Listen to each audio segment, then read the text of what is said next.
자, 안녕하십니까. 오랜만에 서도리 네트워크 스튜디오에 우리 존경하시는 고부원 교수님을 초청했습니다. 안녕하세요. 네, 안녕하세요. 반갑습니다. 예.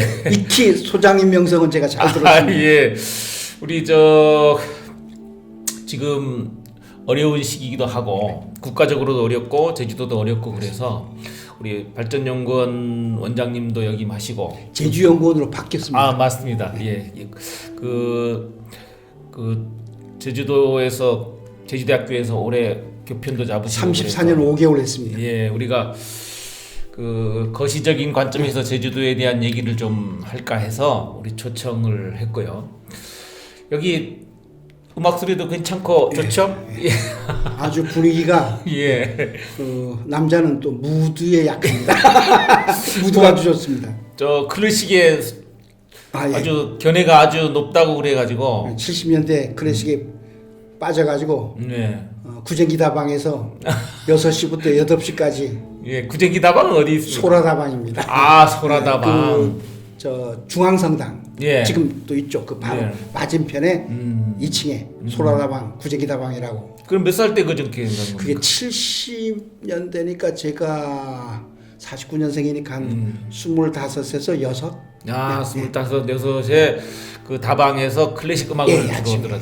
그 다방에서는 그러면 주로 이 클래식 음악을 트는 아닙니다. 다방이었습니까? 저희들이 아니고. 장비 그 LP판이죠. LP판 가져가고 이제 포네라는 그러니까 클래식 동호인 모임을 했습니다. 아. 네, 남자 반, 여자 반에서. 그거는 대학교 때 아니면 고등학교 때요? 졸업한 다음에. 대학교 졸업 좀 한 예, 다음에 예. 아, 대단히. 그 당시에 그러면 그 당시는 한 65년, 70년대 아닙니다. 초반입니다. 73년, 4년? 73년, 예, 4년에 4년 그 제주도 수준에서 거기서 뭡니까 그 클래식 음악을 동호인들을 우리 같이 어머니한테 즐겼다는 게 미친놈이라는 소리까지 들었습니다. 예. 왜냐하면 일요일에 6시 되면 다 해야 되니까. 예. 그러면 우리가 그 본격적으로 제주도에 대한 얘기를 하기 전에 네. 지금 그러면 49년도에 제주시에서 태어났다는 거 아닙니까? 예, 맞습니다. 예. 어디서 태어났습니까? 그게? 그 무근성. 그러니까 그 당시는 제가 이제 어릴 땐 잘 기억나지 않지만 예. 제가 북초등학교 나왔는데 그 당시에는 무근성이 성안이라 그래가지고 예. 거기 땅 한 평이면 네. 노영이나 연동 100평하고도 안 바꿨을 겁니다. 그렇죠. 그 이유가 예. 중심지, 행정의 중심지가 예. 무근성입니다. 왜냐하면 우선 북초등학교가 있고 네. 그다음 지금 삼성초등학교 쪽에 일중일고가 있었고 그다음에 도지사관사, 법원, 경찰, 중심지가 뭐 검찰, 되겠다. 심지어 전매청까지도 북초등학교 앞에 있었습니다. 예. 그러니까 중심가입니다. 제주도로 치면 시청도 거기 있었고 지금으로 치면 한 70년 전에 70년 어간 전에 이제 제주도 중심이 그 무근성이라고 하는 그 성남. 무근성이라 그러면 뭐 건입동, 2도 1동, 1도 1동을 말하는 거죠 지금? 아닙니다. 다릅니다. 3도 1동, 3도 2동. 3도 특히 1동. 3도 2동입니다. 1동보다도. 그래요? 3도 1동은 또 서사라 쪽에서 약간 예. 3도 2동이 중심가고 또 유명한 선반물이 있습니다. 용천수가 있었습니다. 선반물에 용천수가 선반물. 있어서 네. 역시 그럼 말 나온 김에 예. 그 당시에 무근성의 상황을 좀 무근성은 왜 무근성이라고 한 겁니까? 그래서 저도 그 어원은 잘 모르겠는데 제가 이제 어릴 때 기억나는 거는 거기에는 이제 쉽게 가면 구멍가게 비슷하게 마트가 네. 딱 한 군데 있는데 예. 그 마트 주인이 또 우리 친구 어머니입니다. 네. 웅배네 전빵이라고 해서 왜 웅배네 전빵 했더니 그 우리 친구 큰 형이 이름이 웅배입니다. 양웅배. 웅배네 전 거기밖에 없습니다. 네. 전빵이. 근데 그 전방에 이제 친구가 있으니까 뭐 얻어먹으려고 이제 가다 보면 피난민 천막이 있었습니다. 피라미드 천막. 예, 피난민들이 집단적으로 예. 이주하는 피난민 천막이 있어가지고 저희들도 이제 아버님이 이제 교감선생이 했으니까 잘 살았거든요. 이제 남 집을 빈 게 아니라 아버님이 3도 2동 1158에 36번지에 직접 집을 사셨어요. 무화과 나무도 있었고. 아버님이 이제 대구 사범을 나오셨습니다. 아이고 예. 굉장히 그 대구 사범 나왔으면 뭐 박정희 대통령도 대구 사범 박정희 대통령님이 대구 사범 심상과 사회고 저희 부친이 8회입니다. 당시입니다. 당시 대구 우리나라에 사범학교 셋밖에 없었다 그럽니다. 예, 예. 경성사범, 예. 지금 서울대학교, 서울로. 평양사범, 대구사범. 대구. 야, 경쟁률이 경쟁했었겠네. 초등학교 1등 졸업자끼리 경쟁해서 10대 1입니다. 찾아보십시오. 10대 1입니다. 대단. 예. 그러면 뭐 우리가 익히 알고 있는 박정희 대통령도 굉장히 엘리트였다는 얘기네요. 그래서 이건 여담입니다만은 김우중 회장님 대우그룹이 왜 큰 줄 아십니까? 거기 예. 아버지가 그 대구 사범 출신이라고 얘기 들었어요. 대구 사범 선생님이었습니다. 예, 예. 박정희 대통령 담임 선생님이었습니다. 아, 그래요. 김용하시라고 돌아가셨지만 예. 제주도지사도 역임을 하셨고 그 인연으로 눈에 보이지 않게끔 박정희 대통령 당시에 이 물론 대우그룹이 김우중 회장이 탁월한 네. 리더십도 있었겠지만 그때는 뭐 관에서 예, 많이 도와줘야 규제도 그렇고. 그래서 뭐. 그 인연으로 예. 이제 아무리 1등도 가끔 했지만 네. 평균 1등 못 해봤습니다. 아니 뭐 얘기가 나온 김에 예. 우리 경영학 전공하셨죠. 예. 그 당시에 우리 사회라고 하는 것이 이 관에서 많이 도와주면 사업이 그렇습니다. 엄청나게 다이 차이가 예. 있었죠. 예. 그때 그런 얘기를 좀 해주시죠. 그 당시는 사회가. 이제 어쩔 수 없이 관치가 받게 될 수가 없었습니다. 왜냐하면 우리나라 토착 자본이 없지 않습니까? 예, 그래서 예. 제가 기억하기는 65년에 제가 고등학교 1학년 때 한일회담 반대 데모를 했었습니다. 예. 데모했는데 그게 뭐냐면 청구권 자금. 그러니까 일본으로부터 이제 자금을 청구권. 가져다. 예. 그래서 2억 달러 받았죠. 예. 그게 어쩌면 그러니까 그 돈을 내다 뭐 개인이 뭐 착복한다든가 부정부패 썼다면 모르겠지만 경부고속도로, 예. 그다음에 고속도로. 포항제철 예.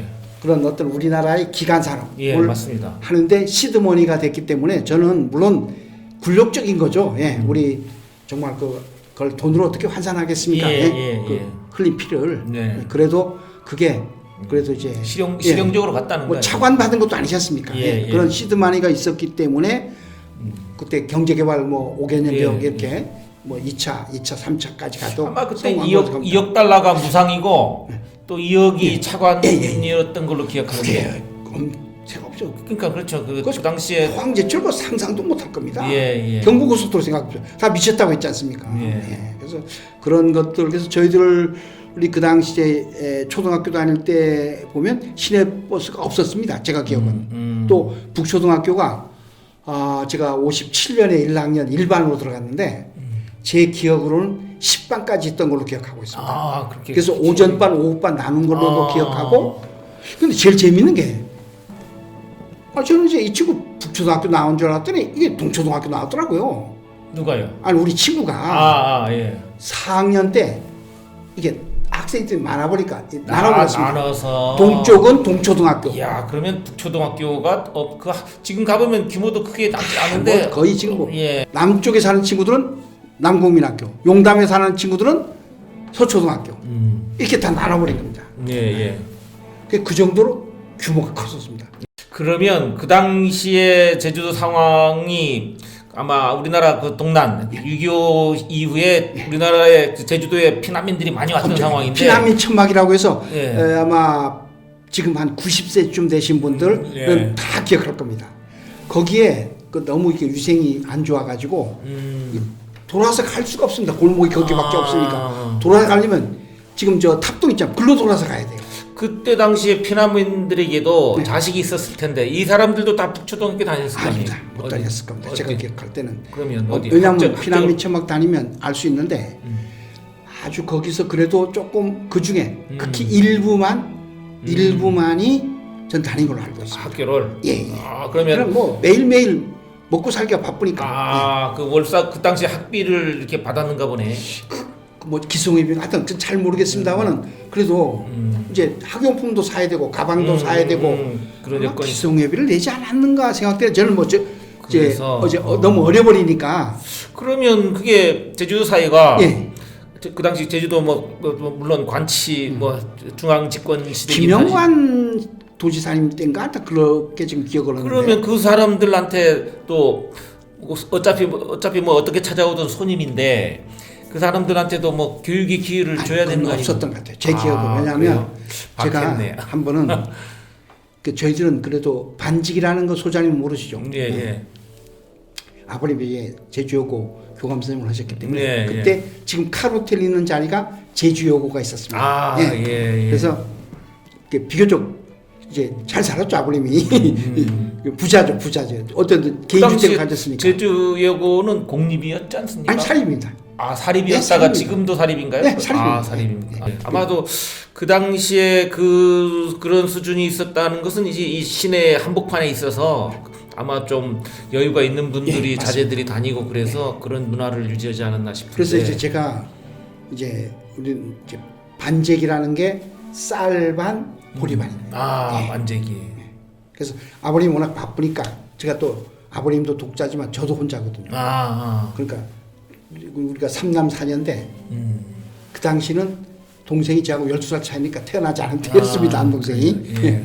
그러니까 이제 아버님이 식사하다 남은 건 제가 우선순위죠. 아 그래요. 우리 내 동생들 반제 보리밥만 먹어도 그건 아주 잘 먹는 겁니다. 솔직히 예. 그 당시는. 그러면 우리 저 얘기가 우리 너무 재밌어가지고 이제 하다 보면 시간이 막 길어질 것 예, 같으니까 예. 조금 건너뛰어서 중학교는 그러면 일중 예. 다닌 겁니까? 그 당시에 제가 이제 다리를 다쳐가지고 예. 그 결핵성 관절염 해가지고 학교를 건너뛰었습니다. 아. 4학년 중간쯤에 가서 5.16 전날 왔거든요. 네. 그래서 이제 국가고시가 있어가지고 국가고시를 합격해야 중학교를 가는 겁니다.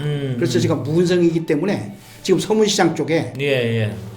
제중이 제일 가까웠습니다. 아, 예. 일중은 훨씬 가야 되거든요. 그래서 이제 그 당시 일중은 어디 있었습니까 위치가? 일중은 지금 저 어디입니까 삼성초등학교. 아 삼성초등학교요. 그럼 좀 머니까. 멀죠. 걸어서 한 40분 걸어가야 되니까. 예. 좀 멀긴. 그래서 이제 아버지가 어머니한테 오달 내린 것 같아요. 쌍지팡이 짚고 다녔거든요. 그러니까 이제 힘드니까 누가 업어가 다닐 수도 없고 그래서 이제 제중 가라. 근데 그래서 이런 얘기하면 이상할 겁니다. 그러니까 옛날입니다. 옛날 제중을 내밀었습니다. 별명이 제중 땜뿌라라 그랬거든요. 죽어도 못 간다. 아무래도 네, 재수하면 재수하지 못 간다. 그러니까 너 일중 보면 떨어진다. 그 당시 일중 정원이 300명이었습니다. 5개 반입니다. 60명씩. 그러면 제주 일중이 그 당시에는 뭐 저 제주시에서 있는 집안은 다 그쪽으로 갔겠네요. 그러니까 그 당시에 이제 그랬겠네. 옛날로 하면은 KS 마크는 뭐냐면 북초등학교 예. 일중 5고입니다. 아 5고? 예. 1고가 아니고. 근데 1고는 한 5년 밑에잖아요. 잽이 그렇죠. 안 됩니다. 그게 그 비화도 말씀드릴게요. 제가 5고 원서 썼는데 못 갔습니다. 왜요? 그 말씀을 드리겠습니다. 그래서 일중을 무조건 가겠다. 너 일중 떨어진다. 네. 그래서 제가 합격했습니다. 그러면 저 오고 나오셔가지고 아니 일고 나왔죠. 그래서 일고 나왔구나. 이제 일중에서 어쨌든 항상 탑10이 들었으니까 그래서 이제 당연히 오고 가는 게 우리의 로망이었으니까. 네. 그래서 그 당시 홍정표 교장 호는 만농입니다. 유명하신 분입니다. 네. 홍정표 교장 쌤이 일중 일고 교장 쌤이 했거든요. 그래서 이제 원서를 써가는데 뭘 안 해주는 겁니다. 이거 안 찍어주는 겁니다. 이제 영재를 이제 자기 학교로 데려가려고. 그래서 이제 담임 선생님이 와가지고 야 그래도 일주일에 장학금 주면서 키웠는데 가면 되느냐. 당연히 안 되는 줄 알았죠. 근데 내가 머리가 나쁜 거예요. 우리 친구들 10명 중에 7명은 다 오고 갔습니다. 그러면 그게 몇 해가 되는 겁니까? 그게 65년이죠. 64년에 제가 졸업했으니까 65년에 고등학교 들어갔죠. 그러니까 역설적으로 일중이 일고를 키운 겁니다. 예, 그리고 결정적으로 일고가 이렇게 부응한 건 그때는 서울대학 합격자 수로 했습니다. 그렇죠. 그래서 제가 68년에 졸업했는데 비교가 안 됐습니다. 한 5대1 정도. 나중에 이렇게 맞춰지잖아요. 예, 아니 학교 그게 경쟁이라는 게. 결정적인 게 수능 있잖아요. 수능. 네. 제가 지금 서울대 가보려고 1년 재수를 했거든요. 69년이 예비고사 1년입니다. 예. 그 당시는 지금 분들은 안 믿겠지만 마을에 한 사람도 대학생이 없었습니다. 그렇죠. 네. 예. 그러니까 130%를 뽑았습니다. 그 당시에 제주도 출신이 서울대학 가기엔 참 어려웠을 텐데. 그래도 저 5고는 한 6, 7명 정도. 6, 7명. 그 다음에 1고는 한두 명 정도. 다른 여자 고등학교 같은 데는요. 그런 데는 없었던 걸로. 그렇게 하면 잘 모르고. 10명 네, 내외. 그래도 그건 뭐 대단한 겁니다. 그리고 예. 이제 수장님이 하셔야 될 거는 시시연과는 안 갑니다. 다들 다. 물리과. 영어 영문학과, 뭐 법학과. 예, 그 당시에 예, 이쪽에서는 예, 이런 쪽하고 뭐 경제, 경영, 예. 예, 정치외 경영 이런 쪽이고, 그다음 자연계는 전자공학 네. 이런. 예. 맞습니다. 그다음 뭐 의대, 당시, 약대 당시. 이런 정도지. 그게 필요 안 됩니다. 그러니까 무조건 서울대학 떨어지면 제약입니다. 연고대를 갈 수 있습니다. 충분히. 근데 네. 문제는 학비가 제가 기억하기로는 그렇죠. 최소 5배입니다. 사학이라는 학비. 게 예. 그거 문제가 아니라 그 주거비도 많이 들 거 아닙니까? 그렇죠. 그러니까 그게. 웬만한 부자 아니면 네. 연고대 못 보냅니다. 맞습니다. 맞습니다. 그 당시 그러니까 지금 잣대로 생각하면 안 됩니다. 네. 학생증 가져가면 네. 무조건 풀입했습니다. 아, 그 당시에는 예. 그, 술 먹은 그 제주도 당시- 말로 광절을 해도 후방 조치입니다. 예, 예. 그 얘기를 좀 해보려고 아. 하는데 그 당시 제주대학교가 지금 몇 년도에 들어가신 겁니까? 제가 69년에 들어갔습니다. 예. 그러면 69407입니다. 제 학번이. 그 지금 이 지금 동영상을 보시는 분들을 위해서 제주대학교의 설립 역사라든가 이걸 간단하게 좀 언급하고 좀 넘어가죠. 이게 아마 그 전문 뭐 배성대학인가 거기서 이제 이렇게 됐는데 그러니까 제가 그전 역사는 잘 모르지만 예. 제가 69년 들어갔을 때 법문학부라고 있었습니다. 예, 예. 그러니까 지금으로 얘기하면 사범대학 있기 전입니다. 예, 예. 단과대학이었지 않습니까? 그 예, 당시 예, 한과대학. 단과대학이 그래서 되기 전에 우리 이제 인문사회 쪽에는 네. 법학과, 예. 우리 경영학과, 제가 나온 경영학과, 국어국문학과, 영어 영문학과밖에 없었습니다. 아, 네 개가 딱 15명입니다. 예, 그래서 예. 60명 정원인데 예. 소장님 이 학생이 몇 명인 줄 아십니까? 모르겠습니다. 예. 딱 4명입니다. 아, 그 당시에는 60명 정원에 4명만 여사학생이었다. 이거 그래서 대단히 귀중한 자료네. 예. 미팅을 하려면 쪽수가 안 맞습니다. 그러면 그 당시는 이제 과 대표가 대의원이 돼가지고 총학생회장 선거. 예, 예. 총학생회장이 되면 취업이 보장됩니다. 예, 예. 예. 그래서 과 대표가 제일 잘 해야 될 일은 미팅 주선입니다. 그래서 교대, 예. 아, 교대를 교대에. 찾아가가지고 아. 그 미팅을 해서 대관원에서 우리 미팅했습니다. 그 당시에 교대는 그 2년제 예, 2년제. 예, 2년제 때 예. 여학생이 없으니까. 예. 거기는 대부분 다 여학생들이 많이 갔을 것 같은데. 남학생도 많이 갔습니다. 남학생도 많이 가고. 에피소드 얘기하면 우리 친구들 다 죄송합니다만은 68년 예비고사가 없었지 않습니까? 예, 예. 그래서 교대 갔거든요. 다 욕을 했어요. 아이고 남자 새끼가 뭐 초등학교 그래서- 선생님 다 떨어졌어요. 왜냐면 예비고사가 안 되니까. 안 되니까. 예. 아. 정원에 130은 쉽지 않습니다. 쉽지 않죠. 아, 그거 쉽지 않죠. 또 교대가 좋은 게 2년이고 그다음 뭡니까 저 군사 훈련만 받으면 병역도 면제되지 않습니까? 그래서 우리 친구들 교장으로 정년하신 분들 다 40년 이상이라 가지고 훈장도 높은 거 받았습니다. 그렇기도 하고 예.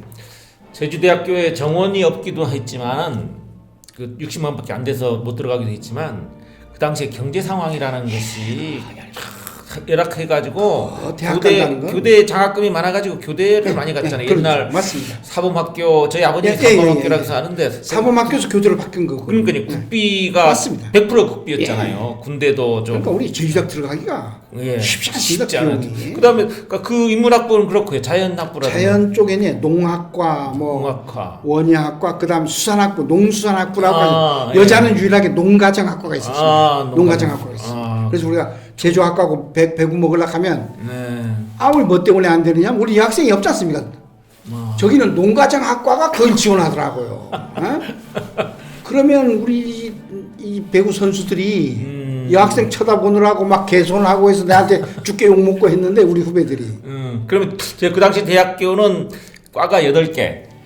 그러니까 저쪽 인홍학부 수산 거기도 당시에. 8개가 안 됐을 겁니다. 아마. 예. 저기는 뭐 증식과 어록과 그런 게 있었네. 그런 게 그래, 제조과하고 저기도 4개 한 저쪽에 농수산학부가 한 8개과 이쪽에 4개 학과밖에. 아, 그러면 아주 작은 규모. 그래도 그쪽은 우리 제주도의 서귀포. 산업의 특징상 예, 그렇게 특성상 그런 과들이 맞게끔. 있었고 예.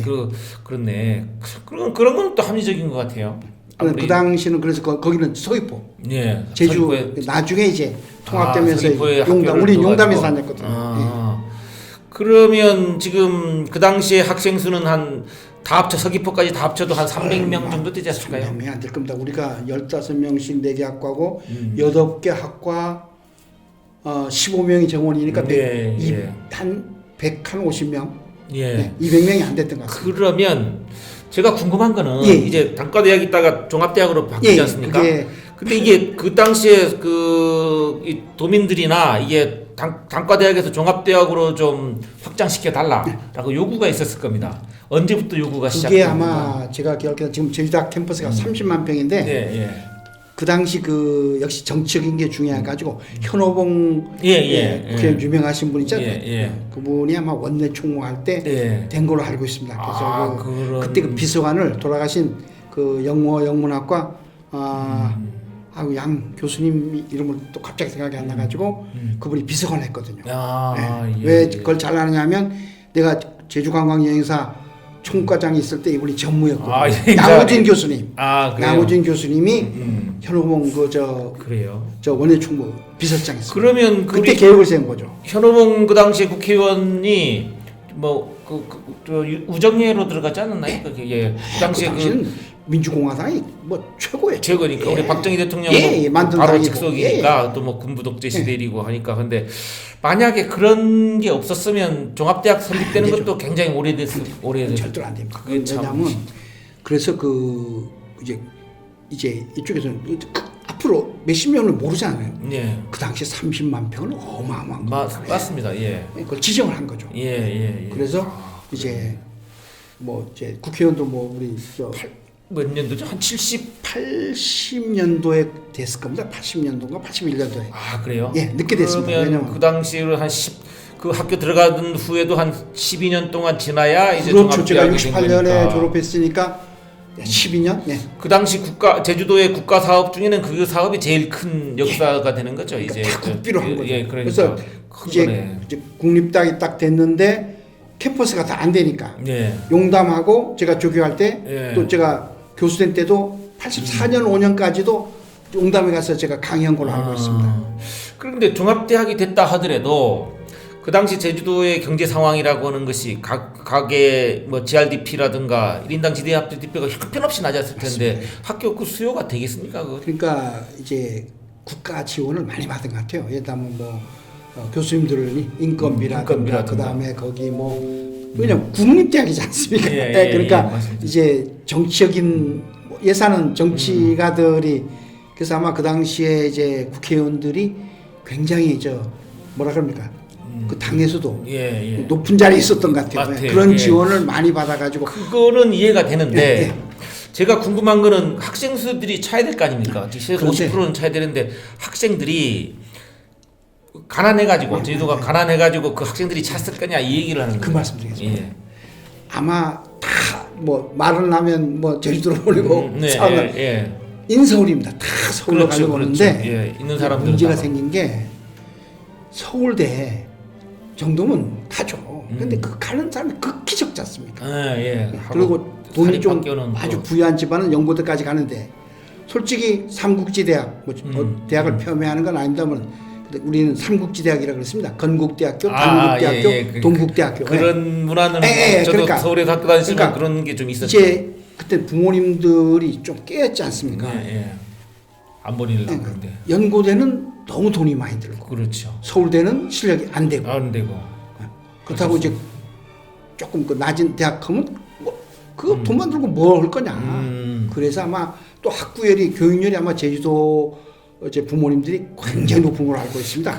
그 당시에도 뭡니까 우리가 사회를 인식했을 정도의 그 연령이 됐을 거 아닙니까? 그 당시에 바라보면 우리 제주도의 가구들이 네. 그 자녀를 제주대학교에 보내서 교육시킬 만한 그 경제적 소득이라든가 이게 원천이 어떤 겁니까? 제가 볼 때는 이제 물론 굴도 있지만 뭐 자영업도 있고 그다음에 공무원들도 꽤 있었을 겁니다. 예, 왜냐하면 뭐 행정은 그렇죠. 사람이 많든 적든 반드시 있어야 되니까 그래서 공무원 쪽들이 저는 있었고. 굉장히 자녀들이 많아서 왜냐하면 제가 조교를 79년 9월에 해가지고 83년까지 하다가 시간검사 1년하고 84년 3월 26일 날 네. 이제 발령을 받았는데 경쟁률들이 꽤 있었습니다. 아. 그리고 또 그런 게 궁금하거든요. 예, 이게 이 제주도 이 지역의 거점 대학이라고 하는 것이 이제 종합대학이 되면 이제 인원수도 불어나는데 그 불어난 인원수를 누가 채울 것인가 학생들이. 충분히 경쟁이 꽤 있는 걸로 알고 있습니다. 그러면 제주도의 그 가구 소득이 많이 늘어났다는 얘기네요. 아니 그런 것보다도 존양 정신. 그러니까 나는 굶지만은 애들은 그때 사실 그 우리 부모님 세대 대학이라는 건 상상을 못하지 않습니까? 그러니까요. 내는 굶지만 우리 자식들은 하겠다 하는 게 제주대학이 이제 발전하게 된 원동력이다. 아까 제 소장님이 정확히 짚으셨죠. 그러니까 당신은 굶어도 애들은 대학 보낸다는 거죠. 그 정신이 서울 보낸다는 게 생각해 보십시오. 그런 것이 이제 정신은 그렇게 했는데 그래도 못 살면 눈물을 머금고 애들 똑똑한 아이들도 뭐 취업 전선에 보내고 훨씬 많았습니다. 그렇죠. 훨씬 많았지만 그러면 그런 학생들을 위한 그 종합대학이니까 이제 뭐 장학금이랄지 이런 학비를 면제랄지 이런 게 적었습니다. 제가 기억하기는 이제 장학금을 많이 못 주니까 A급, B급, C급으로 나눈 걸로 알고 있습니다. 그냥 A급은 전액 면제고, 뭐 B급은 뭐 기성예비 면제고, 뭐 C급은 수험료 면제. 그리고 애들은 또 이제 대학에 들어오면 아르바이트를 해가지고 먹고 살게 하고. 그렇게. 그래서 학구열은 저는 상당히 그 부모님들이 정말 존양 정신으로. 당신은 모르지 않습니까?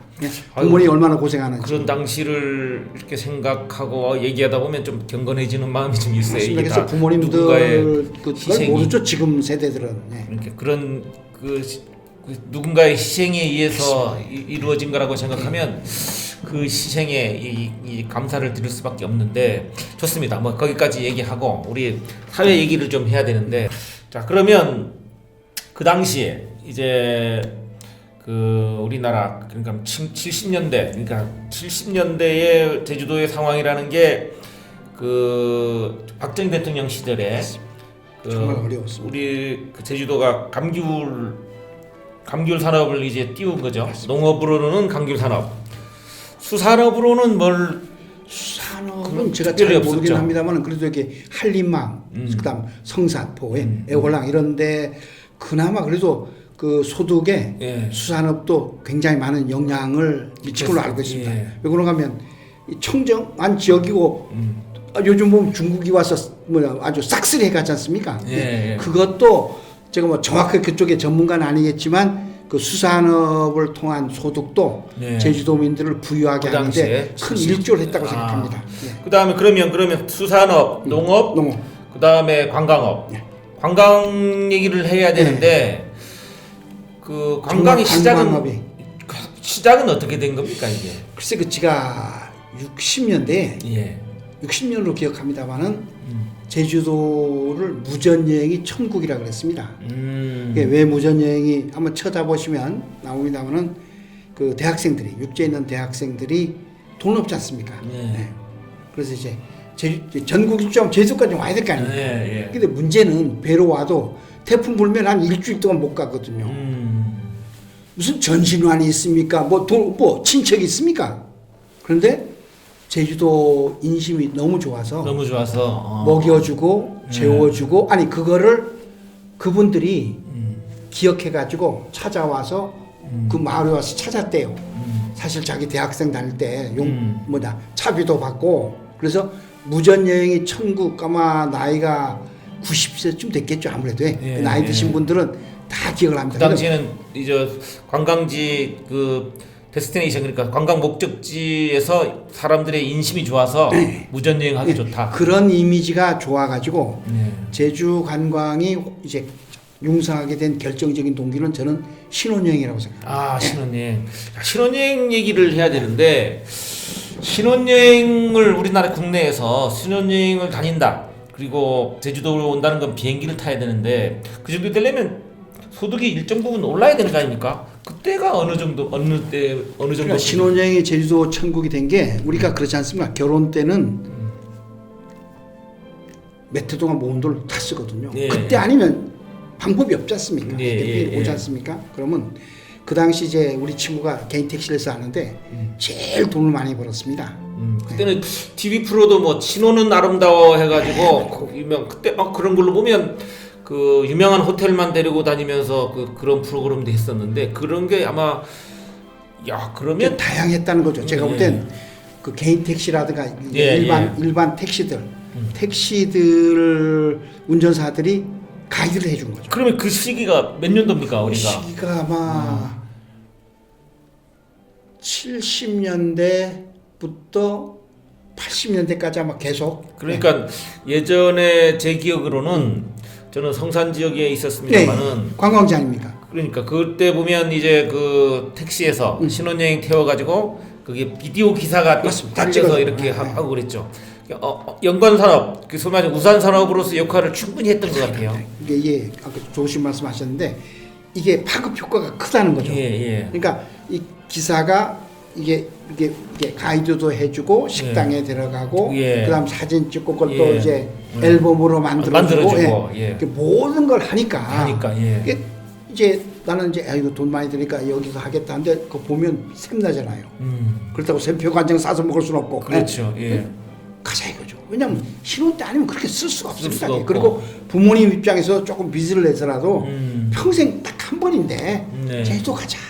또 비행기도 처음 타는 사람들이 많지 않습니까? 그때 당시에는 이제 경제적으로 뭐 그 경제 파급 효과라든가 이것이 굉장히 크고 그 우리가 그 산업으로 치면 이게 관광 산업이 우산 산업이라고 그러는데 이게 맞는데 지금 제주도의 관광 산업은 다르죠. 그때하고는 그 우산 산업으로 역할이라고 하는 것이 좀 많이 그러니까 줄어든 것 같아요. 그 파급 효과가 월등히 다르죠. 여기는 그분들 자체가 돈을 버시는 분들 자체가 물론 호텔도 그렇게 큰 호텔 없지 않습니까? 또 그런 데 갈 수가 없고 그러니까 자그마한 뭐 장급 여관이라든가 이렇게 해서 하면은 거기에 무슨 뭐 세탁소로부터 시작해가지고 조그마한 뭐 슈퍼로부터 시작해서 조그마한 그러니까 소상공인들 이런 그 뭐라 그럽니까 도민들이 그냥 우리 생활에 쓸 수 있는 생활 필수품들을 쓰니까 이게 뭐라 파급 효과가 경제적 파급 효과가 지금보다는 훨씬 큰 거죠. 승수 효과가. 그러면 이 지금은 그렇지 못한 이유들이 뭐죠? 이게 좀 어느 쪽에 좀 치우친 것이 아닌가. 그러니까 글쎄 이런 말을 이게 우리가 돈을 이제 하면 이게 돈은 우리 혈액과 같다고 하지 않습니까? 피가 멈추면 이게 사람이 죽거든요. 동맥경 같은 거 가지고 이게 골고루 가야 되는데 이제 예를 들면 뭐 호텔 쪽 하면 또 큰 식당 같은데 하면 그 돈이 우리 이제 도착 자본이 아니고 위에서 투자하잖아요. 그럼 그날로 간다는 걸 제가 들은 적이 있습니다. 그 돈이 여기에 있지 않고 그러니까 그 말은 결국은 이분들이 쓴 돈이 도민들이 골고루 파급 효과가 나게끔 그게 지금 대기업들이 큰 소득은 대기업들이 가져가고 맞아요. 작은 것만 여기가 지금 그 세금이라든가 이런 게 다 본사에서 하기 때문에 이 번 돈을 다 이제 가져갔다가 필요한 경비는 또 사서 쓰고 실제 여기에 남는 게 낙수 효과가 없다는 거죠. 그렇죠. 그렇기도 하지만 그런 건 기업의 사정으로 그렇게 된 거고 지금 산업 구조에서 보면 그렇게 우산 산업으로서의 관광 산업은 옛날 얘기가 되어버렸단 말이에요. 맞습니다. 지금은 전혀 그렇지 않잖아요. 이게 말하자면 이 관광객들이 와서 생활하고 하는 것하고 우산 산업으로서 이 소득이 도민들에게 골고루 커지게 하려면 어떻게 해야 됩니까? 그래서 또 한 가지는 이제 예를 들면 숫자는 많이 늘었잖아요. 뭐 1000만 관광객 시달하는데 이분들이 알뜰살뜰하게 대형 마트 같은 데 가서 해버리고 그러니까 이게 소비를 바닥까지 안 간다는 거죠. 그럼 그걸 어떻게 해야 돼요? 혹시 안 갔을 때는 제주도가 장소만 빌려주는 그리고 대기업들의 배만 불리게 하는 형태가 돼버리는데 이걸 우리 지금 연구원 제주연구원입니다만은 거기서도 그런 것을 좀 연구를 해야 될 거 아닙니까? 어떤 제도를 제가 지켜야 되는가? 볼 때는 특히 또 이제 우리가 이제 이가 없으면 잇몸으로 산다고 제주 관광이 독점원시는 지났거든요. 또 보니까 제주도가 뭡니까 강원도가 1, 2도라고요. 제주도는 뭐 선호도가 완전히 달라지고 이게 하루 아침에 이렇게 된 것이 아니라 독점할 때 너무 이미지를 나쁘게 준 거죠. 또 맞습니다. 요즘은 또 SNS가 있어가지고 지난번에 그 유명한 삼겹살 사건이 있었지 않습니까? 그게 말이 안 되거든요. 주인이 죽을 찌를 졌다 해서. 예? 사과를 제대로 했어야 되는데. 제가 봤는데요. 정말 저 뭡니까? 우리 소뚜껑 삼겹살 할 때 그 닦는 거 비계더라고요. 그렇게 하면 안 되죠. 그렇게 하면 안 되는데. 이게 파급 효과가 그런 페널티 제도라도 명확히 줘야 되는 거 아닙니까? 이건 좀 관해. 제가 이제 어차피 그런 식당은 관에서 허가도 인허가도 되는 거 아닙니까? 다 조사를 못 하거든요. 이게 문제입니다. 그래서 저는 특히 관광이 또 우리 어쨌든 제주도의 생명산업이라고 볼 수 있지 않습니까? 그와 같이. 그러면 이 부서의 자리이동 같은 거에 이런 데는 좀 뭐라는 겁니까? 좀 도지사님께서 재량권을 발휘해가지고 오래 있게 해야 됩니다. 전문가를. 그리고 또 뭐 알바생을 동원한다 하더라도 요즘 SNS가 이제 워낙 뭐 트위터도 있고 그다음 무슨 뭐 페이스북도 있고 이걸 전부 다 모니터링 해줘야 된다고요.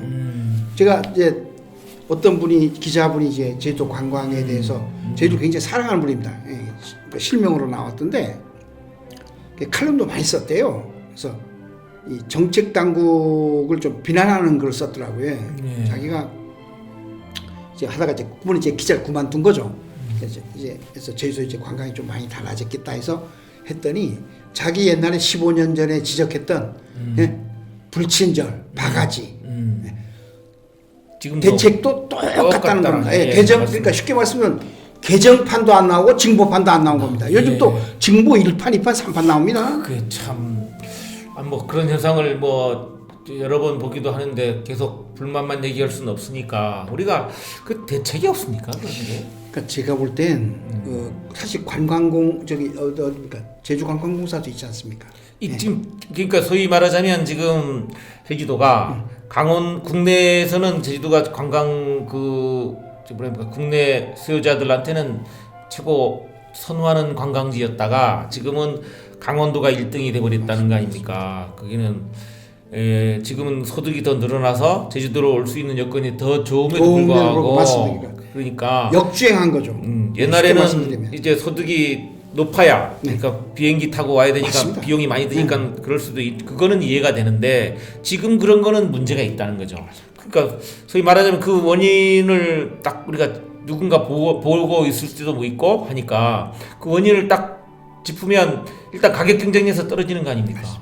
그다음 그 주민들의 만족도 그 친절도라든가 이런 것도 만족도가 아주 낮아졌죠. 그 만족도 낮은 게 원인이 어떻게 보십니까? 그러니까 이제 가성비가 안 좋다는 거 우리 음식점에 가 보면 요즘 좀 경제가 어려워가지고 그 만원짜리도 굉장히 잘 나온 데가 많더라고요. 그런데 번호표를 태워주더라고요. 그러니까 즉 아까 이제 소장님께서 지적하신 관광객들이 이게 만족도라는 게 사실 심리적인 부분도 있거든요. 내가 이 정도 관광 비용을 썼으면 거기에 적합한 만족도가 있어야 될 거 아닙니까? 이게 떨어지니까 이분들이 거기서 그치는 게 아니라 SNS 다 올려버리고 다 찍고 또 그 파급효과가 엄청 큰 거죠. 그렇죠. 그렇기도 하고 또 불친절한 요소들이 있겠죠. 예전에 비해서 아주 옛날입니다만은 우리 그 원로 교수님 한 분이 낚시를 굉장히 좋아하더라고요. 그래서 화르하고 죽은 생선은 가격 차이가 몇 배 차이 나는 줄 아시지? 그래서 자기가 우리 교수를 가서 자기가 사주겠다 해서 서부도 그때 횟집도 쫙 했을 때 그래서 이제 수조에 고르더라고요. 근데 갑자기 우리 원로 교수님이 사장을 부르더라고요. 너 지금 장난하냐? 그 고기가 아니라는 겁니다.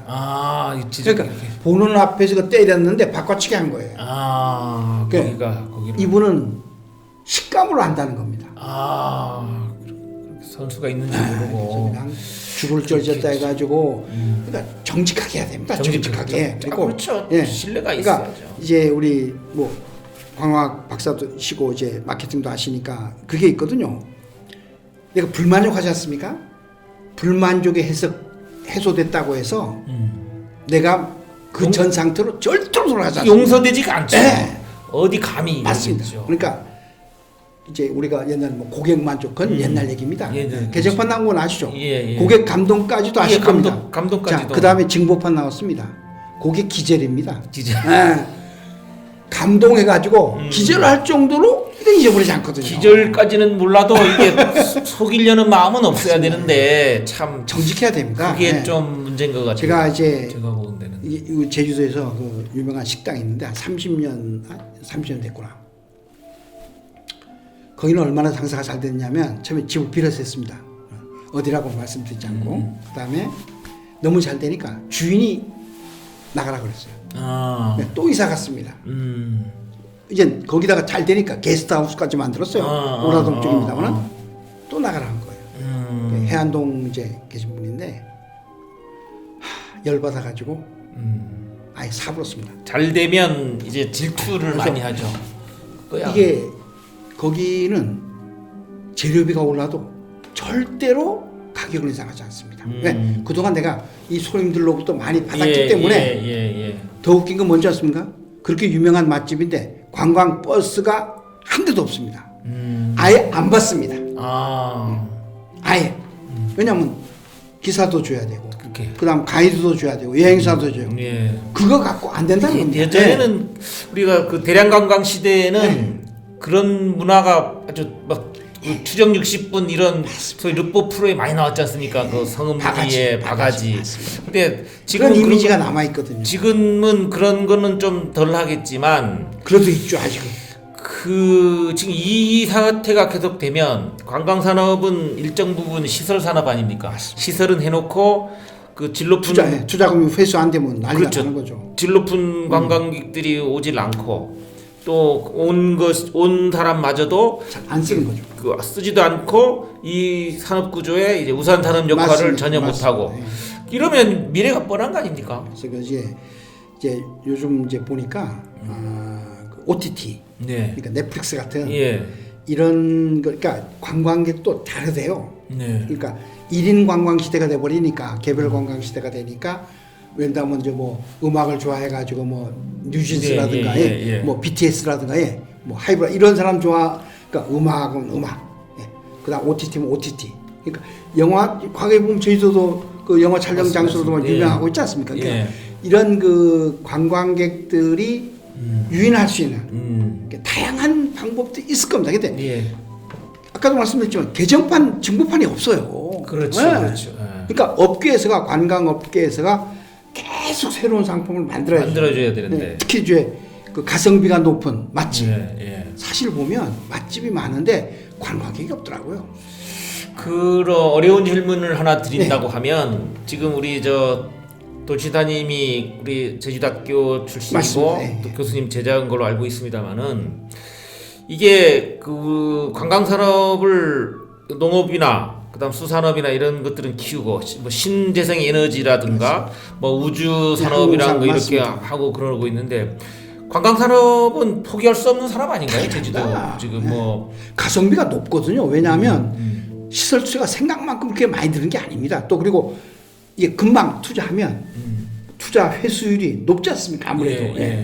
그런데 항공이라든가 뭐 우주 이런 것은 장기간 동안 투자를 해야 되거든요. 또 그게 또 사실 그게 제주에 적합한지 안 한지도 그 문제라는 거죠. 특히나 어렵죠. 신재생 에너지는 맞습니다. 오래전부터 했고 전기자동차도 같은 거 막히니까 한데 우주 산업 같은 경우에는 우리가 그 베이스가 약하지 않습니까? 맞습니다. 말하자면 시설, 그다음에 교육, 관련 산업 이게 산업이 인적 자원도 발전하려면 아주 이런 것이 삼위일체가 돼야 되는데 그런 것이 없는데 뭐 어쨌든 뭐 제가 뭐 전문 지식도 없는데 그런 산업을 그 산업을 비판할 수는 없겠습니다만은 그 관광 산업은 지금 제가 보건대는 지금 일부 관광업자에 종사하시는 분들은 참 죽겠다고 하거든요.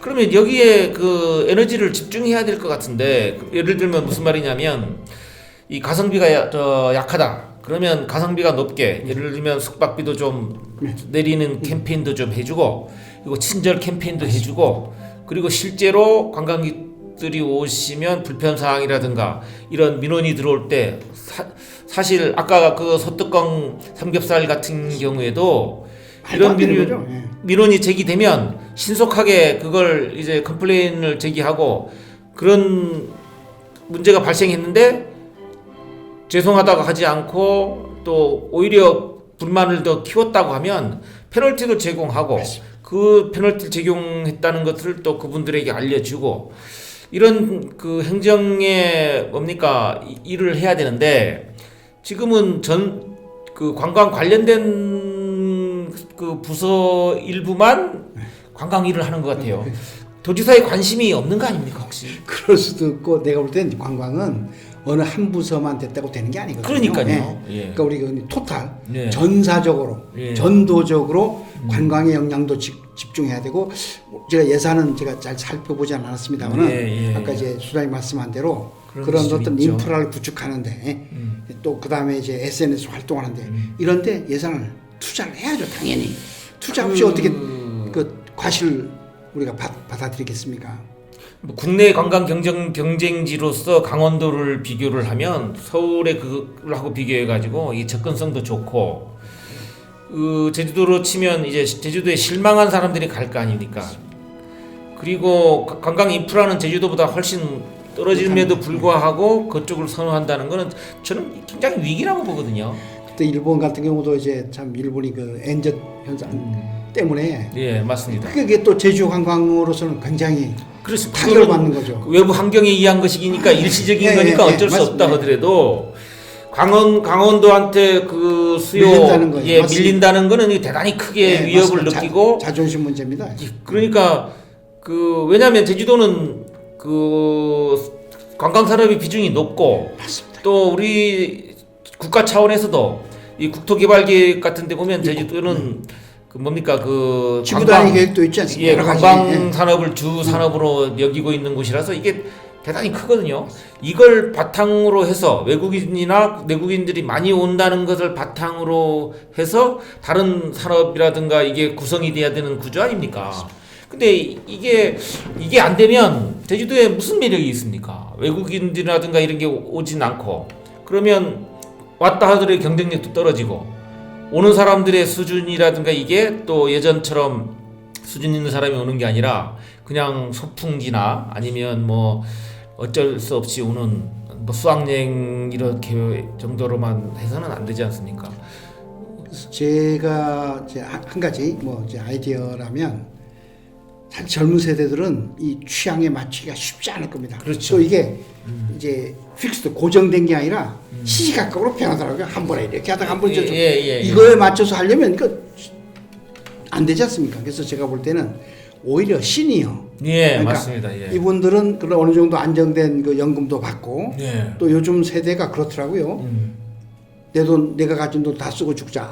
예. 그러니까 예. 돈 많은 시니어 세대들이 있다는 겁니다. 예, 그래서 예. 제주의 어떤 천혜적인 자연 환경을 그런 뭐랄까 힐링 그거하고 연계시켜서 그런 분들은 예, 있거든요. 예, 예. 이거 있으니까 쓸 수 있게끔. 그러니까 그분들이 어떤 생각을 하고 있고 예. 어떤 걸 원하는지 예, 예. 그에 맞게끔 맞습니다. 관광 상품을 개발하면 이게 어쩌면 예. 제주도 관광이 어떤 새로운 활로를 뚫는데 예. 하나 키워드가 되지 않겠는가 그런 생각을 하고 있습니다. 타겟이 예, 변동이 그러니까 있어야 된다. 너무 젊은 마케팅. 세대만 이렇게 할 것이 예, 아니라 맞습니다. 예, 오히려 이제 은퇴한 그러니까 베이비 부모 세대 그 다음 세대 예. 요즘 지금 60년 이제 아마 1, 2년 되면 60년대생들이 아마 또 정년할 겁니다. 그게 아마도 지금 연령으로 치면 한 65세 기준으로 한 맞습니다. 예, 예. 전후 정도 예, 되기 예. 시작할 것 그러니까 같은데. 60에서 65세. 예. 뭐 넓게 잡으면 60에서 70. 뭐 아니면 55세에서 65세 잡든지. 2030 트렌드가 아마 그 60세대라고 하죠. 2030 트렌드라고는 책에 보면 그 트렌드의 핵심층이 60대라고 그렇게 나와 있죠. 왜냐하면 일단 소득이 많고 맞습니다. 또 안정적이고 젊은 사람들은 소득이 있다 하더라도 저장을 해야 이제 미래를 펼치니까 지금은 아까 얘기한 대로 다 쓸 수 있는 여력들이 되니까 그 우리가 지금 미래 세대 얘기를 지금 하고 있어서 관광 산업의 과거에 같은 경우에는 다른 도지사님들이 있을 때는 뭐 숙박 요금도 좀 내리라고 각 전 공무원들이 달려 들어가지고 했던 기억 나십니까? 맞습니다. 그때 아마 연구원장님 하실 때 그때 어간인 것 같은데 맞습니다. 2004년에 제가 20년 됐습니다만은 그때 시절에도 그렇지 않았습니까? 혹시 그러시길 같은 그때 얘기를 좀 해주시죠. 혹시 그때 그 당시의 기억을 가지고 그렇게 처절하게 도지사님이 매일 점검하면서 했던 걸로 기억하는데 그때 정신을 가지고 이렇게 자극을 주는 차원에서 그때 시절 얘기를 좀 해주시죠. 그때 제가 기억하는 우리 연구원에도 이제 인원이 많지 않으니까 네. 관광 쪽에 한 분이 계셨는데 제가 금방 들어갔더니 이제 관광하신 분이 두 분이 계시더라고요. 그래서 이거 우리 직제는 없네 했더니 도에서 5년간 계약을 해서 이분을 그 파견금. 그래서 이제 보고서도 이제 내고 해서 나중에 이제 그분이 이제 만기가 돼서 돌아가려니까 아니다 여기서 고생했는데 정직원 시켜줘야 된다 해서 제가 그 연구원으로 이제 해줬는데 그만큼 아마 당시에 나온 어떤 연구 보고서라든가 이런 거 보면 관광에 대한 비중이 꽤 많은 걸로 알고 있습니다.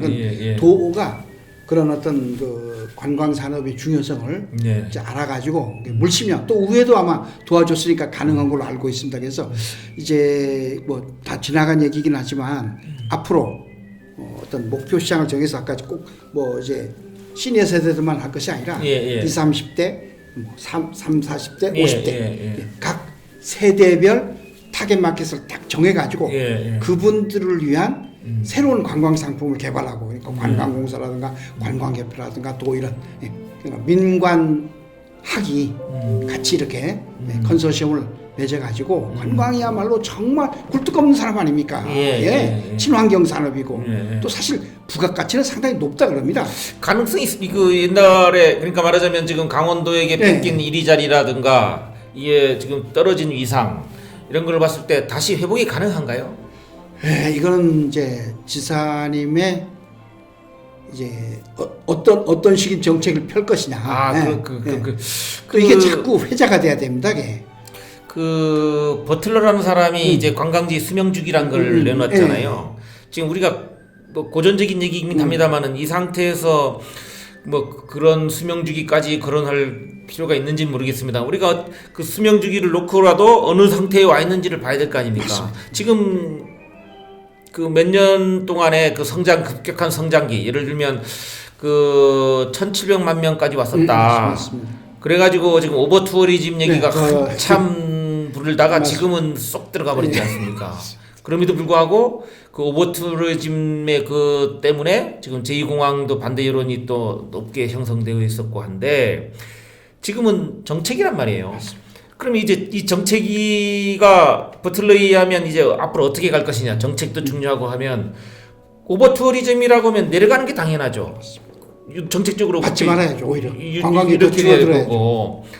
아니면 이게 더 올려야 될 것인가 이런 정책적 방향을 가지고 그렇게 어느 쪽 방향이든 결정이 되면 이게 그 관광객이 줄어든 내국인 관광객일지라도 줄어든 관광객을 이제 받게 할 것인지 오지 마게 할 것인지 명확한 정책이 필요한 것 같아요. 방향이 필요한 것 같아요. 리더로서. 그러니까 외국인 관광객은 의외로 이렇게 꾸준히 이제 늘어나는 이제 추세인 것 같은데 이제 뭐 오버 투어리즘 물론 그 맞습니다. 맞는 게 이제 중요하지만 사실 제주도는 기간 산업이 없지 않습니까? 제조업 자체 비중이 워낙 낮은 정도가 아니죠. 뭐 지금 첨단과학기술센터에서 이제 그 정도지 없습니다. 수출도 뭐 반도체 그 제주 반도체 그거밖에 없지 않습니까? 그래서 우리 제주도가 이제는 좀 그 지금까지는 뭐 양적인 성장을 해왔다면 질적인 도민들에게 이런 혜택이 많이 돌아갈 수 있는 이러한 식으로 이제 관광 정책도 좀 변화하고 아까 이제 소장님이 늘 말씀하셨듯이 그 저 뭡니까 어물전망식으로는 꼴뚜기 시킨다고 사실 모든 게 그게 아니거든요. 근데 한 가지가 이제 또 중앙지를 타게 되면 이게 또 파급 효과가 모든 들어오는 관광객들이 좀 무시하는 경향 받는 느낌인 것 같아요. 그래서 저도 대접을 잘 해줘야죠. 저도 이렇게 들어보면 이럴 바엔 제주도 안 간다라고 하는 사람들이 일본이 엄청 많이 갔지 않습니까? 일본에 저쪽 있는 사람은 이제 그 대체지로 일본을 선택하는 거고요. 뭐 좀 환율도 마찬가지입니다만은 그 제주도가 이 장점들이 있지 않습니까? 장점에 대한 것을 부각을 시키지 못하는 게 원인이 아닌가. 그래서 가장 제주도적인 것이 뭐 가장 세계적이라는 말 합니다만은 그런 것들에 대한 연구가 좀 빈약하지 않았나. 가장 제주도적인 게 가장 세계적인 것이다라는 말에 동의하십니까? 예. 어떤 겁니까? 그러니까 사회로 치면 제주도만이 갖고 있는 요즘 그 이제 투어하시는 분들은 색다른 경험. 그러니까 관광이 제가 볼 때는 이제는 삶의 일부가 됐다고 생각합니다. 과거에는 상상도 못할 일이 지금 벌어지고 있지 않습니까? 또 심지어 뭡니까? 아예 그냥 회사를 그만두고 세계 다니는 그걸 단다고 또 야 너 정신 나갔지 그게 아니더라고요. 그런 분들 굉장히 부러워하는 댓글들이 올라갔더라고요. 그런 맞습니다. 걸 보면 관광이 이제는 우리 삶의 일부가 됐기 때문에 다른 아까 강원도 말씀하셨지만 다른 지방자치단체들이 갖고 있지 않은 우리 고유 제주도 또 할 게 얼마나 많습니까? 예? 또 저는 그런 생각도 가집니다. 그냥 제주도 언어 있지 않습니까? 우리 조상들이 쓰는 언어거든요. 제가 연구원장 할 때 그런 말 했다가 매 맞을 뻔했는데 제주도 사투리로만 하는 식당을 만들자. 저는 100%. 저도 그 유사한 생각을 가진 게 식당이 아니라 저는 마을 오늘이 아예 그 고령자가 제일 많은 나라가 지곳이 말하자면 그 도청이나 관청으로서는 게르가 아닙니까? 이게 참 한데 오히려 그걸 장점으로 만들어 버리자. 거기는 사투리로 쓰는 다 사투리만 쓰는 식당도 거기 가서 일하려면 사투리만 쓰게 민속촌처럼요. 그 아이디어를 어디서 얻었냐면 스페인에서 얻었습니다. 그렇습니까? 2004년에 스페인 갔을 때 그 해설사가 있더라고요. 그래서 이제 거긴 또 미술관, 그 식당도 재밌겠네요. 미술관 쫙 있어가지고 이제 통역했는데 하나도 몰라요 미술에 대해서. 세계적인 명화인데 뚜껑이 열리더라고요. 그게 조례에 이렇게 외국인 관광객들은 반드시 여기 현지 가이드를 데리고 와야 된다. 의무상이에요, 의무상. 아까 제가 관광회사 말씀을 한번 드린 적이 있는데 이제 그 스페인이면 전 세계적으로 관광객이나 관광 질이나 양으로 엄청나게 그 1, 2위를 다투는 나라 아닙니까? 거기 어제 근데 거기도 명화들이 많더라고요. 그래서 해설자가 명화의 명자도 몰라요. 내가 물어봤거든요. 그걸 벤치마킹 한다면 어떻게 되겠습니까? 그러니까 이제 아까 이제 나이 드신 분들 이런 걸 한쪽은 제주도 사투리로 얘기하면 도대체 음식 주문도 안 되거든요. 그렇지 않습니까? 뭐 통역을 해주라는 거지 제주도 말로 표준어로. 아예 식당에 그쪽 가면 다 제주도 말로 해서 통역사를 데리지 않으면 여기서 굶는다. 못하게. 그까지 가서 굶을 수는 없지 않습니까? 그러면 뭐 어쨌든 우리가 좀 그러니까 뭔가 특색 있게끔. 그다음 또 우리 뭐 설화도 많지 않습니까? 또 신도 많았고 옛날 뭐 성황당이라든가 여신도 많았다 그러더라고요.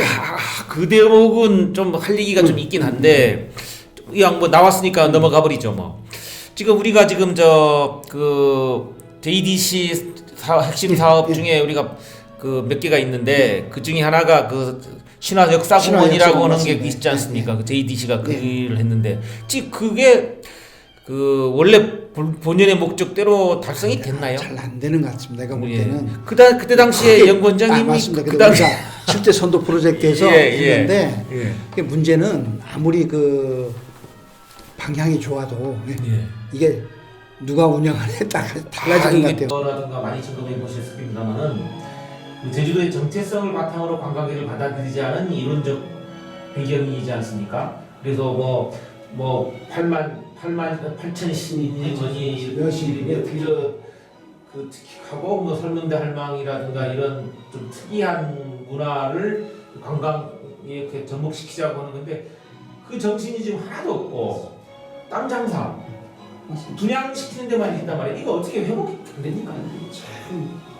그렇다고 뭐 투자했니 그렇다고 사람들고 그러니까 저는 이제 그런 생각도 들더라고요. 제주도에 이제 고향을 두고 이제 자손가에서 분들이 많지 않습니까? 자본 자체가 제주도 토착 자본 아니거든요. 그러니까 빨리 투자해서 빨리 해서 가버리자는 거죠. 아니 JDC 같은 경우는 국가 소유 아닙니까? 이게 어쨌든 JDC가 직접 투자할 수 있는 게 아니라 다른 사람을 끌어내야 돼요. 그래도 시간이 좀 걸리더라도 본래의 목적을 최소한 반영을 할 수 있는 수준에서 해야 되지 저렇게 해가지고 임기가 정해지지 않습니까? 내 임기 내에 뭔가 보여줄 거 아닙니까? 그런데 만약 그렇지 않다면 투자자를 어떤 투자자를 모셔야 되냐면 제주에 뿌리를 두고 성공하시는 분들 이런 분들은 그러니까 단기적인 그 수익 추구하지 않거든요. 안 되면 내가 고향에 찾아보십시오. 성공한 분들이 많이 있습니다. 또 제일교육 같은 분들 그건 다 대학에만 기부하더라고. 그래서 아니 대학도 좋지만 아까 말씀드린 뭐 신화 역사 공원이라든가 어떤 뭔가 관광객들을 이렇게 유인할 수 있는 그럴 때 좀 투자하고 하면 좋지 않겠는가. 뭐 우리 뭐 교수님 하시면서 원장 제주발전연구원장을 많이 오래 하셨기도 하고 그런 일에 있었는데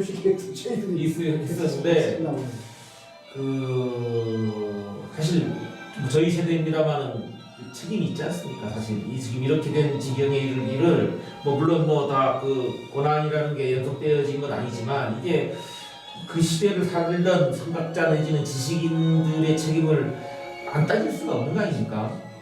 그러면 지금에 와서라도 그 사업들이 본래의 목적이 있습니까? 본래에 얼마나 목적에 부합되었는지 그것만이라도 평가를 하는 위원회라던가 있어야 후대에 이런 사업을 하더라도 본래 목적을 염두에 두면서 투자도 하고 투자 유치도 해야 되는데 지금은 그 신화역사공원 같은 경우에는 100% 본래 목적이 다 사라져버렸다. 이게 본전에 30만 평이라고 하는 땅이 지금 면허를 준 난개발을 유도해버렸고 이런 것들이 도민들에게는 아주 부정적으로 이미지가 돼서 사실 오버투어리즘으로 가기도 않았음에도 불구하고 글로가서 하는 오버투어리즘이다 이런 얘기를 하는 거잖아요. 도민들의 오버투어리즘이라고 하는 이미지 그거는 제2공항에 있다는 얘기이긴 합니다만은 지금 도민들이 관광에 대해서 불신하고 있는 것이 그 부작용으로 나타나는 저는 그렇게 생각하거든요. 왜냐하면 이번에 남원읍 가서 강의를 했습니다만은 그 지역 같은 경우에는 오버투어리즘 전혀 없거든요. 그 혜택도 잘 못 보고 있는데 오버투어리즘이라고 하면 전체 도매금으로 다 넘어가 버리는 거잖아요. 그게 문제입니다. 한쪽에서는 오버투어리즘이라고 하지만 이제 우리는 혜택도 다 맞습니다. 맛도 못 봤는데 이제 묻어버리잖아요. 맞습니다. 이런 현상이 벌어져가지고 정신적으로나 이게 물질적으로나 참 이게 관광 같은 경우에 난맥상인데 어떻게 혹시나 제자분하고 만나게 되면 이거 참 중요하게 이런 문제를 얘기해 줘야 되지 않습니까? 저는 우리 언론 같은데서도 도가 우선 정신을 차려야 될 것 같고요. 탁상 행정은 안 된다. 특히 관광은 정말로 바로 현장에 있어야 돼요. 근데 보십시오. 공무원들 현장에서 거의 없을 겁니다. 또 아까 얘기하면 특히 음식 문화나 여행객들이 지출한 경비 중에 1위가 식비더라고요. 맞습니다. 그래서 그거는 또 겨울에야 문제가 없겠지만 여름 같은 경우에는 이건 하면 이제 날이 안 된다. 이제 같은 것도 또 점검을 철저히 해야 되고 그걸 보니까 또 이게 나왔더라고요. 그거 해삽 있지 않습니까? 빵 종류 같은 거는 철저하게 해석을 한다 그럽니다. 근데 커피는 거기 들어가 있지 않습니까? 그래서 유명 커피는 괜찮은데 저가 커피에서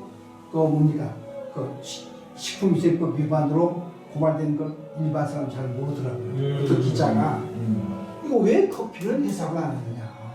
그럼 이제 했더니 커피 판매점들이 너무 영세 규모라서 다 죽이는 거다. 그게 잘못된 거거든요.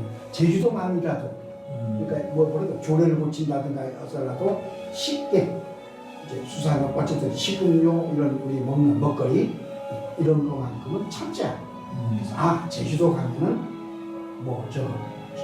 식중독 위험 없이 이제 음식물 차든 뭐든 할 수 있다. 차도 아마 해삽의 대상에서 제외될 겁니다.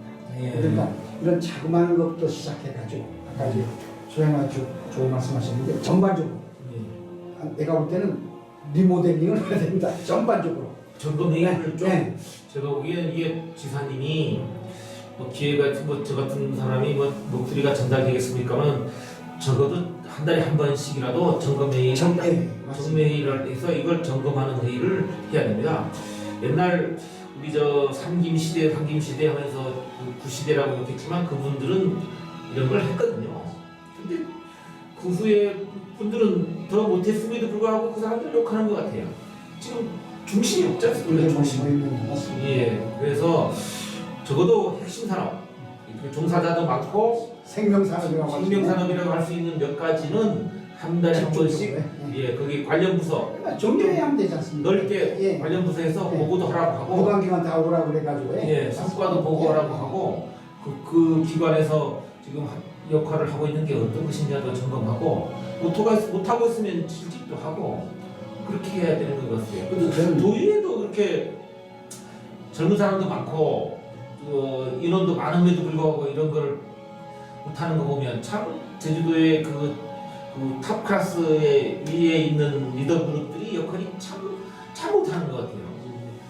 제가 하나 아이디어를 낸다면 사실 이제 관광업계에서 때가 부으신 분들이 많거든요. 전문가들이. 예. 공무원들이 다 퇴물이가 아닙니다. 저는 그렇게 생각해요.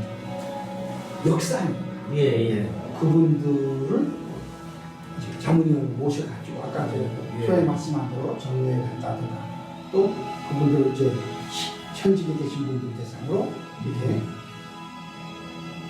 글을 못 쓰시지만 예. 이런 걸 기록을 계속 이렇게 연도로 기록을 남겨놔줘야 되거든요. 그래야 그렇죠. 다른 분들이 보면서 매뉴얼 보면서 하듯이 그런 매뉴얼들이 없는 것 같아요. 네. 외국의 유명한 호텔 보면 매뉴얼이 있다고 합니다. 매뉴얼. 그러니까 매뉴얼대로 하니까 뭐 친절 대상도 받고 뭐 리츠칼튼 호텔이나 이런 데는 뭐 5년 연속 고객 만족 대상도 받고 그러니까 뭔가 연구를 하고 예. 그러니까 우리 이제 뭡니까 선각자들이 지혜를 잘 받아들여서 물론 그것만 갖고는 안 되겠죠. 요즘 또 트렌드 시대의 흐름에 맞게끔 아까 제가 말씀드렸습니다만 젊은 세대 그 다음에 이제 또 수학여행 또 뭐 스포츠 천국해가지고 스포츠 메카다 해서 꽤 우리 도민들 뭡니까 소득 향상에 기여했지 않습니까? 뭐 새로운 것이 계속 나와줘야 되는데 맞습니다. 이 정체돼 버리니까 공부를 썩지 않습니까? 맞습니다. 뭔가 새로운 좀 식발한 나는 그런 관광이 됐으면 바랍니다. 아니 오늘 좀 장기간 얘기하느라고 피곤하지 않습니까? 다른 정도에도 제도를 위해서 당연히 우리가 봉사를 해야 되고 우리 오늘 그 귀한 걸음 하신 우리 고보은 교수님 모시고 관광에 대한 얘기를 했는데 사실 우리 젊은 세대를 위해서 지금 내용들을 얘기하고 하는 거라서 관광뿐만 아니라 다른 부분도 좀 이렇게 얘기를 좀 해야 될 것 같습니다만은 오늘 또 장기간 얘기했고 또 그래서 다음 달이라도 한 번 더 모셔가지고 얘기하는 아유 영광입니다. 개인적으로 오늘 나와주셔서 고맙습니다. 네 감사합니다 소장님.